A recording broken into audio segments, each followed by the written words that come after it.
La programmation culturelle, c'est une douzaine de dates, 6 spectacles qui s'adressent au jeune public, de la maternelle au lycée. Et donc on a une quinzaine de représentations chaque année qui sont dédiées spécifiquement à la jeunesse. Et en lien avec ces spectacles-là, nous proposons des actions d'éducation artistique et culturelle. Donc ce sont des ateliers en classe avec des artistes.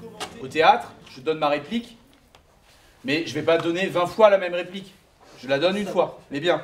C'est-à-dire que je décide la personne à qui je le dis et je dis ma réplique. Le but en fait de cet atelier, c'est en amont du spectacle qu'on leur propose, de leur proposer une sorte de discussion atelier sur le théâtre. On va dire essayer de détruire tous les clichés qu'ils peuvent avoir par rapport au théâtre, de l'ordre de c'est pas pour moi, ça va pas être très intéressant, on m'oblige à y aller, et surtout de leur montrer que le théâtre c'est quelque chose qui est vivant, c'est pour eux, et ils peuvent s'y intéresser, ils peuvent le faire en fait. Et aussi dans le cadre d'une classe, on va dire de rabattre les cartes, c'est-à-dire que d'insister sur des choses qu'on n'ont peut-être pas l'habitude trop d'insister, l'écoute, l'attention aux autres et faire des choses ensemble, être ensemble. Les hip et hop doivent être dits de manière sonore. Ce matin, on a fait des jeux qui nous a permis d'être en symbiose et à nous exprimer. Il y a pas mal de personnes qui ne parlaient pas avant, qui maintenant parlent.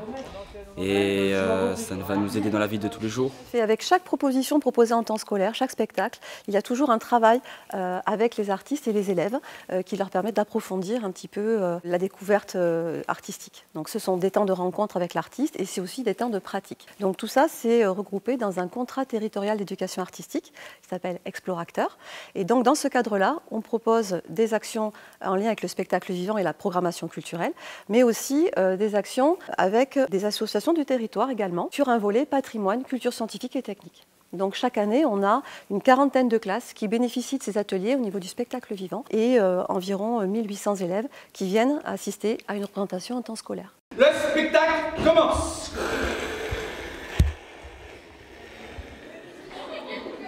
Effets spéciaux. Commedia CD, commedia CD, commedia. Commedia CD, commedia CD. Top. On est où là? En Espagne. Donc, est-ce que tu peux faire l'accent espagnol? Non, ça va être horrible. Tom, por favor.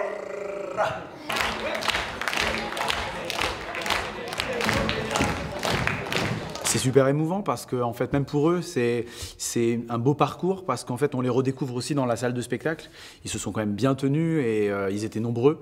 Et on sentait même à la fin qu'il y avait quelque chose, ils ont voyagé avec nous. Et je pense que pour eux, la boucle est bouclée entre une rencontre avec le comédien le matin et le spectacle ensuite. Pour nous, ça se sent quand même qu'ils ont une autre écoute. Je ne sais pas comment tu as senti.